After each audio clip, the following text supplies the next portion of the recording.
Today, the topic that we'll cover is uncertainties. Up till now, we are done with significant figures, and that was the first topic in measurement. The second topic is uncertainties. Now, first of all, how many types of uncertainties are there in our syllabus? In our syllabus, we'll deal with two types of uncertainties.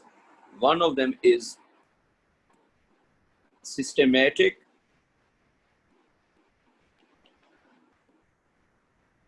uncertainty. So the first type of uncertainty is called systematic uncertainty, and the second type of uncertainty is called random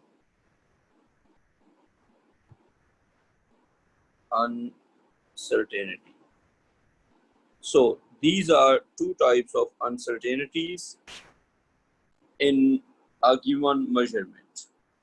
Now, what is meant by a systematic uncertainty and a random uncertainty? So by definition, one thing should be clear. These types of uncertainties will be studied with respect to the data trends. So when you achieve a data, the data trend will tell you that what kind of uncertainties you have. If your data trend is not according to certain expectations, then you have some uncertainty. And systematic uncertainty will change the data in a certain way, while random uncertainty will change the data in a certain way. Now, first of all, what is meant by random uncertainty?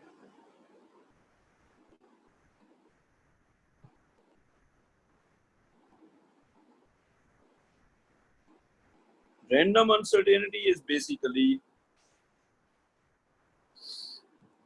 it it generates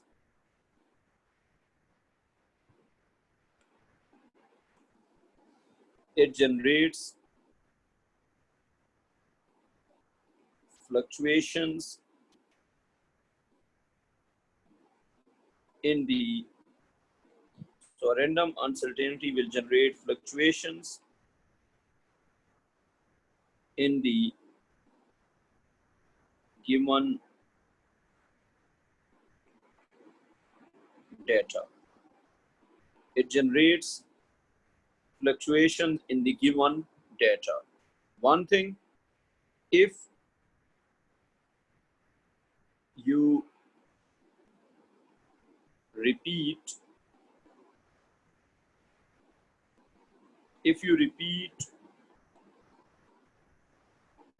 the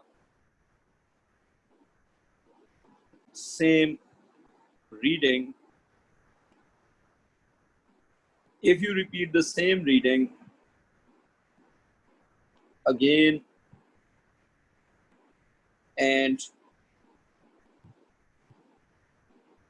and again, then you will get a different. So if you repeat the same value, if you repeat the same reading again and again, then you will get a different value for the random uncertainty. And one thing, a random uncertainty will sometimes result in a reading that is more than the actual value, and sometimes it will result in a value that is less than the actual value. So the sign of uncertainty, so the sign of uncertainty will also fluctuate. Sometimes it will be positive, and sometimes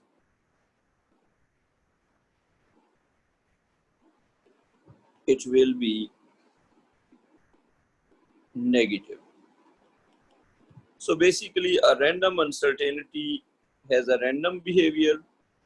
If the reading is repeated, it changes its value every time, and its sign is not fixed. Sometimes it is positive, and some other times it will be a negative uncertainty. Now, what is meant by a positive uncertainty and a negative uncertainty? A positive uncertainty is basically, what is a positive uncertainty? An uncertainty will be positive if an uncertainty will be positive if the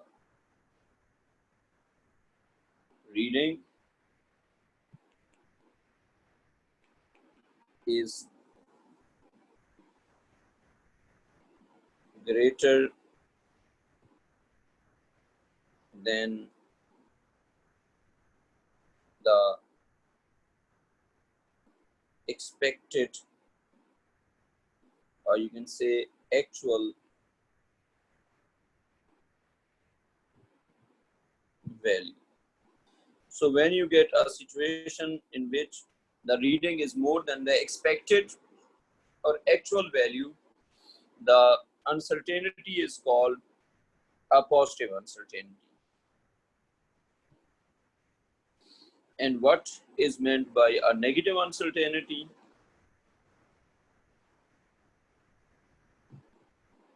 A negative uncertainty is the one when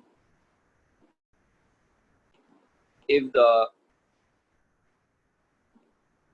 if the reading if the reading is less if the reading is less than the expected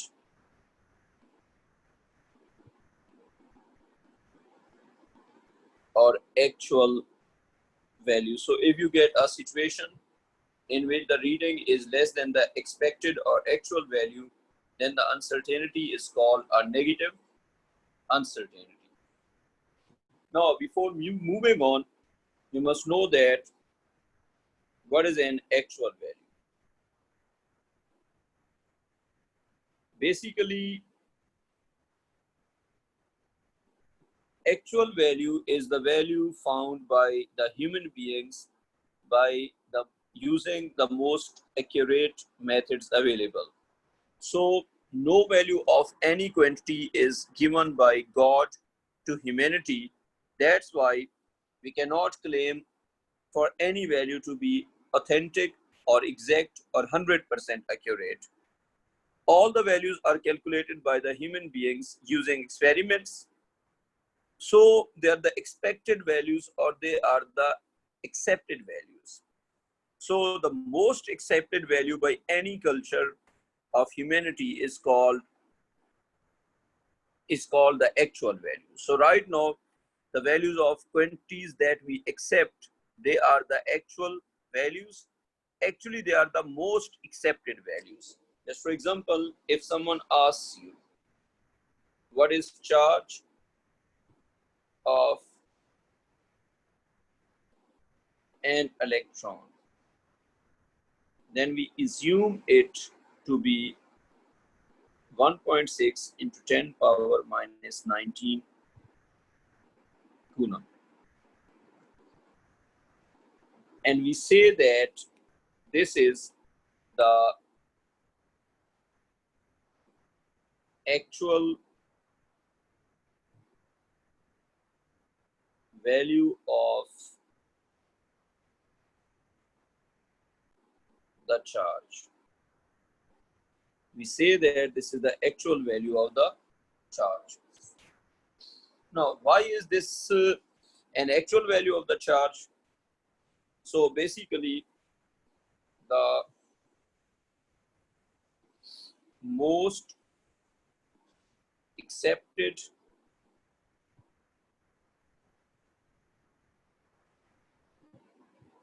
value of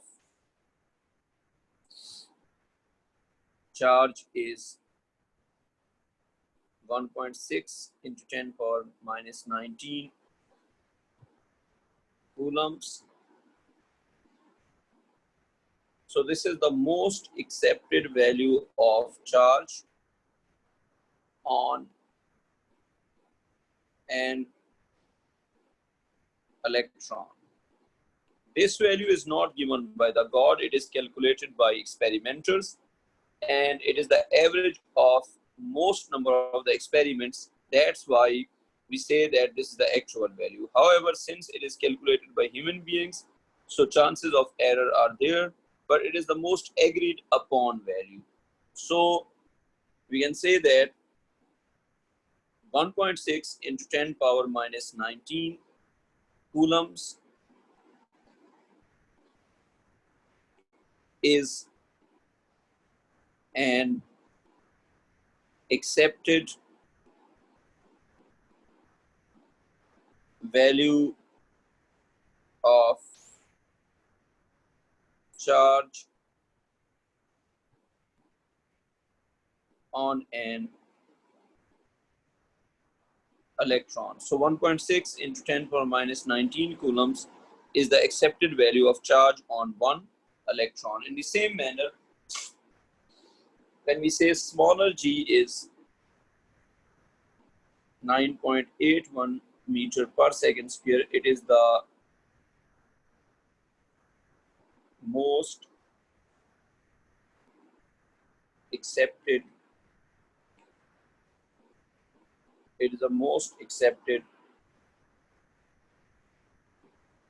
value. So since it is the most accepted value, so we say that actual value of g is equal to 9.81 meter per second square. So in general context, actual value of a quantity is generally the value that is common and most accepted, or sometimes it is the value calculated by the most accurate experiment with the most accurate method. So the best possible value of any quantity is called the actual value of that quantity. Now, sometimes we perform experiments in which the actual values are there, and you know that, and experimenter knows the actual values. However, in some other experiments, the actual value could be missing. So in some experiments,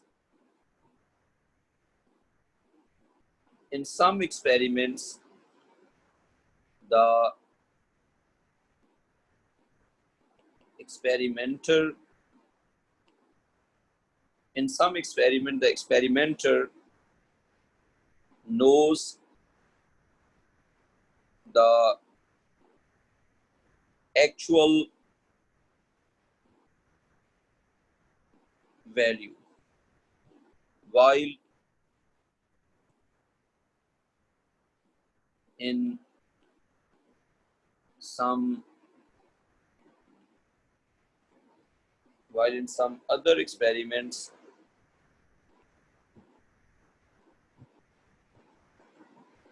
some other experiments, the actual value could be missing. So there are some experiments in which the experimenter knows the actual value, and in some other experiments, the actual value could be missing. For example, you perform an experiment to calculate G, and experiment is performed to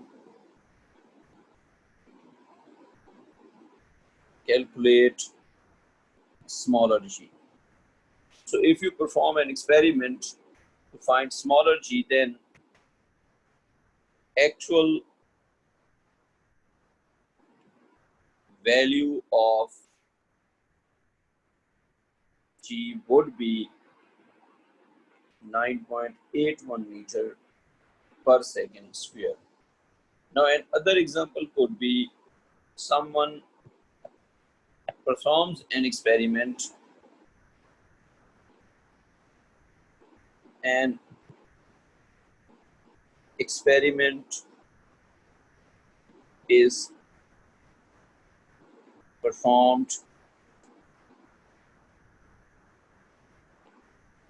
to find height of a random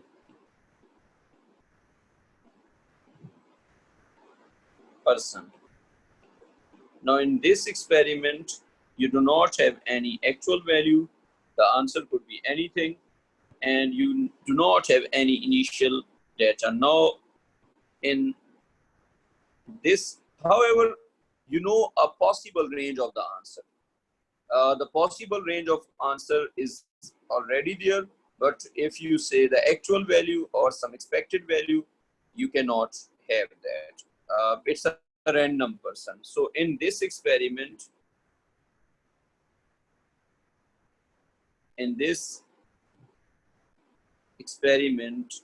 the actual or the expected value,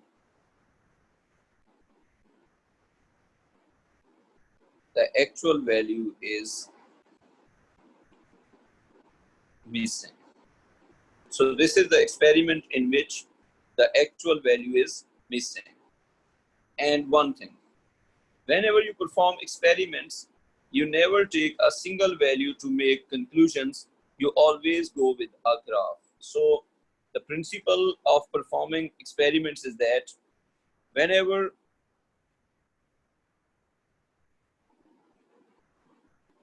we perform an experiment, we take several readings to plot a graph. So whenever you have to perform an experiment to investigate something, you take several readings and then you plot a graph instead of just taking one reading. The reason for plotting a graph is basically, so we'll say that plotting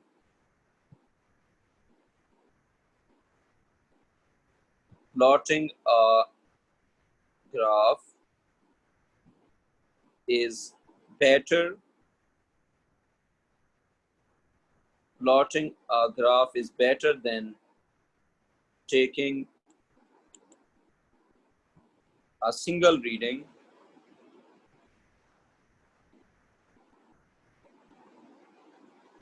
plotting a graph is better than taking a single reading, as number one, a single reading could be an outlier or it could be anomalous. Now, if you do not have many readings, then a single reading, even if it is outlier or it is anomalous, it may be away from the actual result. You could have you could have made an error that you do not know. So when you take a single reading, you do not have other readings or comparison. That's why the nature of the readings cannot be determined. You cannot make a comparison. So how this problem is solved? While plotting a graph, when you take when you take 7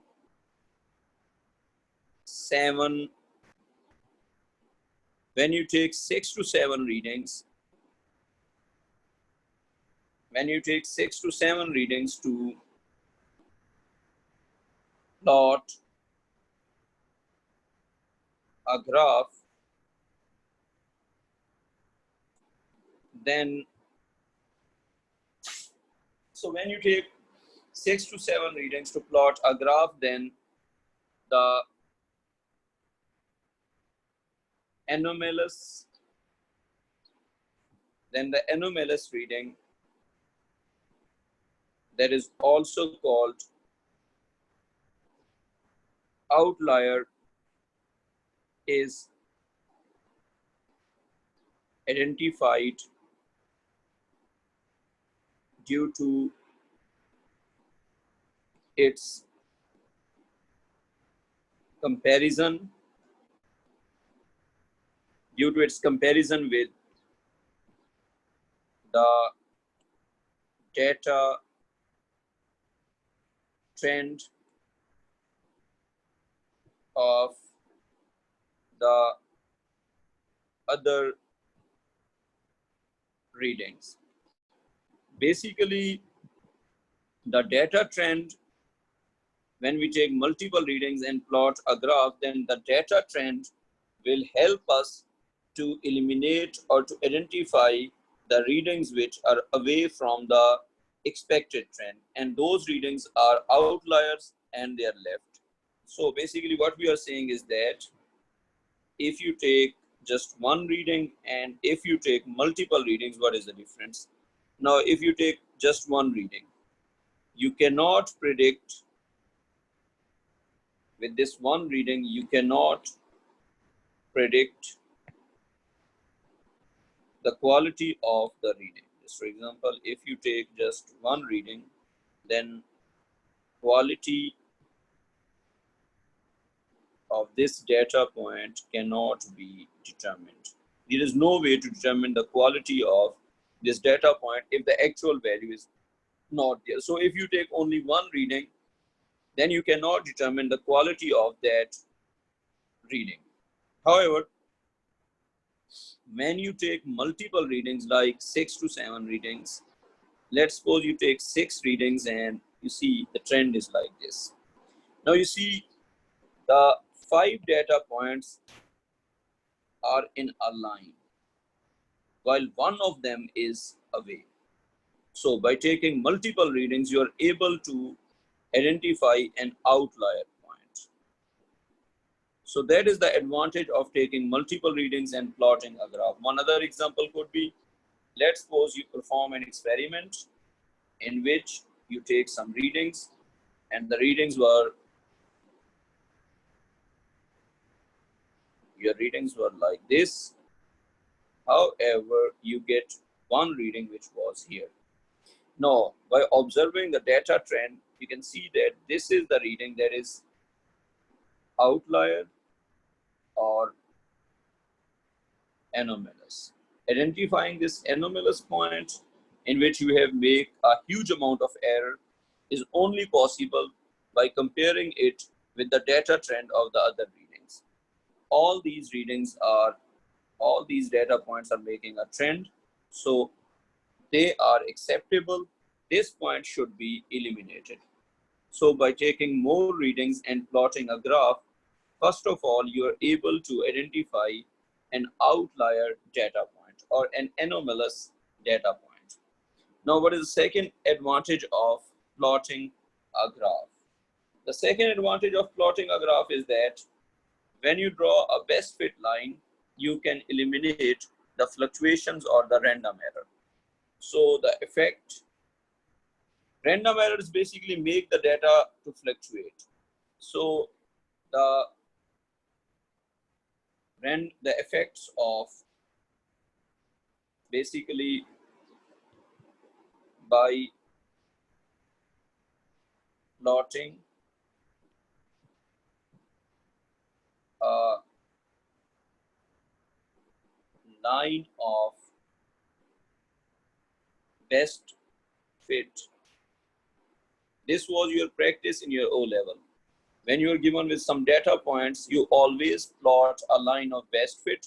That is the average of the data points. So by plotting a line of best fit, the effects of random errors, the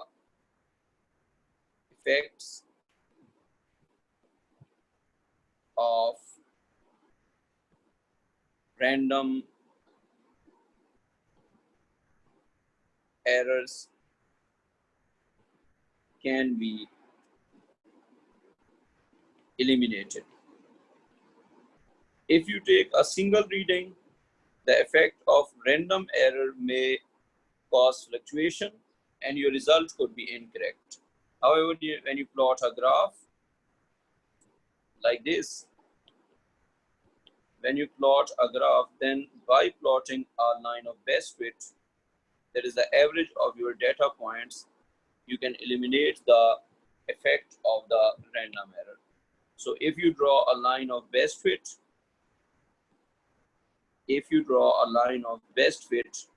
then the effect of random error or fluctuation can be eliminated, and this is only possible when you plot a graph. Now, the first type of error that we studied is a random error. Now let's see what is a systematic error.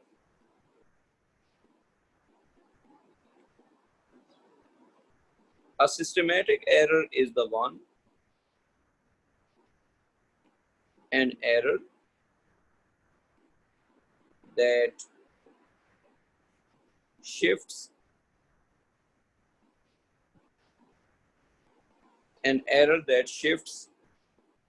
the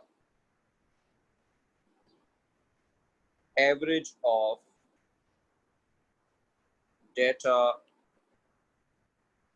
points.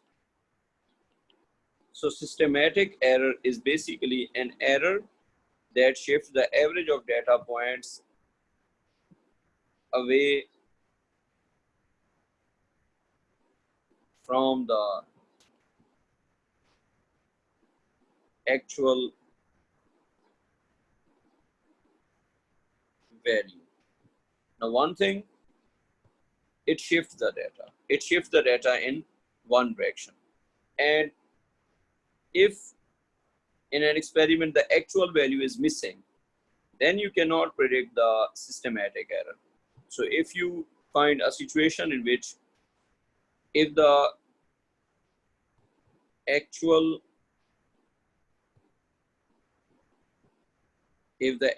value is missing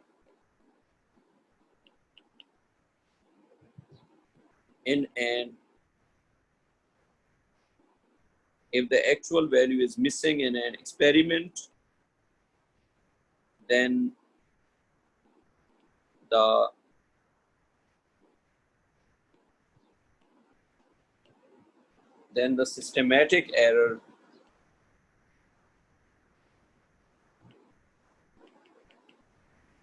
systematic error will be unpredictable. So systematic error will only be predictable if you have actual value in the experiment. So if you find a situation in which the actual value is missing, then the systematic error will not be predictable. Now let's make a comparison between a systematic error and a random error. Let's suppose if we compare the points of systematic. Let's compare systematic error with random error. First point, it shifts the data away from the actual value. Basically, average is shifted. So it results in shifting of average of the data. So systematic error always shifts the average of the data away from the actual value. What about a random error? It generates it generates fluctuations. It generates fluctuations in the data points, and it has no effect on the average of the